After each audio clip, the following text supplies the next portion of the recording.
It started when I was in grade 6 while I was resting in my room and my mom called TV operator to fix the TV. The person she called was from the same locality where we used to stay. He used to consider my mom as his sister, so he would always visit my home and went other places. I too considered him as a big brother, and one day my mom told me to offer him a tea, so I gave him. Then he suddenly touched my hand. I didn't feel very comfortable because I thought of him as a good brother. As the day passed by, he would come to my house weekly. One afternoon, when my mom went to the office, he came to my house. He sat on a couch and I offered him a glass of juice, but then he suddenly grabbed me and started touching my body. I felt very uncomfortable and I pushed him, but he was a giant person, so I couldn't do anything. And again he grabbed my hand and he started putting his hand on my private parts. I can feel the pain that time. He used to grab me so hard, and in defense I bit his hand and ran away from my house. For several days it continued. Because my mom was out of office, I couldn't say anything about it to my mother or anyone else, and I was an innocent kid who didn't know anything about it. And after some months later, he started coming again. When I saw his face, I used to hide inside my bed or make excuses to play outside the home. And one day, when I was out of home going grocery store to buy some sweet, I saw him coming towards me. I thought of running away, but there was no place to run, so then he came close to me and pushed me into the bushes. I was crying due to fear. I screamed because he was trying to rape me. I screamed again, but there was no one. But at last I saw a big rock by my side, so I grabbed it and threw it in his face and ran away from there, crying. I couldn't believe what just happened to me. I went home and I used to always think of that guy and I used to get scared. So later, as I was growing up and when I was in 9th standard, I realized that what that uncle did to me was a sexual harassment and was a child abuse. I felt terrible about it and scared. Day by day, because of that incident, I went into depression. And it was hard for me to accept the truth that what had happened to me earlier was a horrible thing for me. One day, I was in a bad condition. I told my mom about it. I couldn't handle it all by myself. I told my mom and she was shocked to know what had happened to me in the past year. So my mom wanted to raise her voice for me, but no one was on our side. So she decided to meet that guy personally and talk to him. She talked with him and he went to rehab for a year and he came back. He was changed.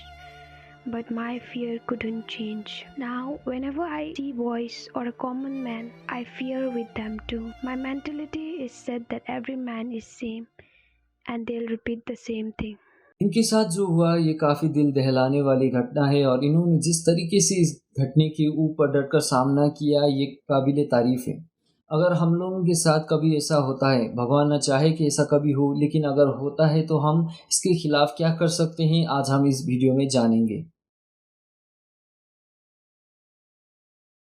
जब भी किसी बच्चे को यौन गतिविधियों के लिए मजबूर किया जाता है तो इसी को सेक्सुअल चाइल्ड एब्यूज़ कहा जाता है।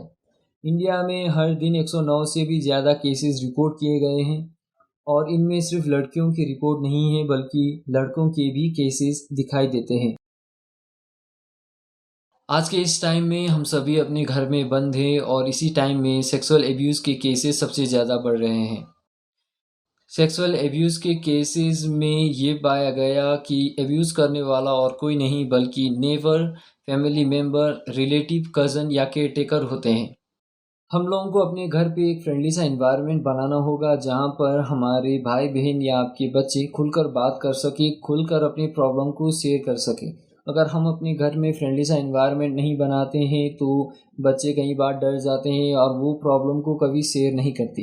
अगर हमारे घर में फ्रेंडली सा एनवायरनमेंट है तो वो अपनी प्रॉब्लम को शेयर करेंगे, हमें बताएंगे और इसी तरीके से हम उस प्रॉब्लम को सॉल्व कर सकते हैं। हम लोगों को 5 व्यक्तिगत सुरक्षा सीमा नियम सिखाना होगा। किसी को भी अपने बॉडी के प्राइवेट पार्ट ना दिखाना, किसी को भी उनके बॉडी के प्राइवेट पार्ट दिखाने से मना करना, किसी को भी अपने बॉडी के प्राइवेट पार्ट छूने ना देना, किसी को भी उनके बॉडी के प्राइवेट पार्ट छूने देने से मना करना, किसी को भी अश्लील तस्वीर दिखाने या देखने से मना करना। हम जब भी अपने भाई बहन से या आप अपने बच्चों से बात कर रहे हैं सेक्स एजुकेशन के बारे में, तो हम सभी को खुलकर बात करना चाहिए, हम सभी को उचित नाम का प्रयोग करना चाहिए। कई केसेस में उचित नाम के बारे में याद ना होने से बच्चे खुलकर बात नहीं कर पाते हैं। हम लोगों को ये सुनिश्चित करना होगा कि हमारे घर के आसपास कैसे लोग रहते हैं। इससे हमें ये पता चल जाएगा कि हमारे भाई बहन या आपके बच्चों को किससे नुकसान है। हम लोगों को ये सुनिश्चित करना होगा कि हमारे भाई बहन या आपके अपने बच्चे, आप लोगों को पता होना चाहिए कि कहाँ जा रहे हैं, किसके साथ जा रहे हैं। जितने भी व्यूअर्स ये वीडियो देख रहे हैं, मैं उनसे ये कहना चाहता हूँ कि आप कहाँ जा रहे हैं, किसके साथ जा रहे हैं, ये अपने पेरेंट्स को ज़रूर बताइए। ऐसा करने से आपकी ही सुरक्षा होगी। अगर आप लोगों की प्लान में कोई चेंजेस आता है तो आप लोगों को वो भी बताना बहुत ज़रूरी है। अगर आप लोगों को किसी भी प्रकार की मदद चाहिए तो आप लोग स्क्रीन पे दिए गए वेबसाइट या नंबर पे कांटेक्ट कर सकते हैं, या आप चाइल्ड हेल्पलाइन नंबर 1098 पे भी कांटेक्ट कर सकते हैं। अगर आप लोग सोच रहे हैं कि बच्चों को किस लॉ के अंडर प्रोटेक्ट किया जाता है, तो बच्चों को प्रोटेक्ट किया जाता है पोक्सो के under, protection of children from sexual offences. ऐसा इसलिए किया गया क्योंकि इंडियन पेनल कोड जिस वक्त फॉर्म हुआ था उस वक्त सिर्फ लड़कियों के ऊपर सेक्सुअल एब्यूज़ होते थे, लेकिन आज के टाइम में लड़कों के ऊपर भी ज़्यादा केसेस होने की वजह से एक यूनिफॉर्म लॉ बनाया गया और इसको नाम दिया गया पोक्सो।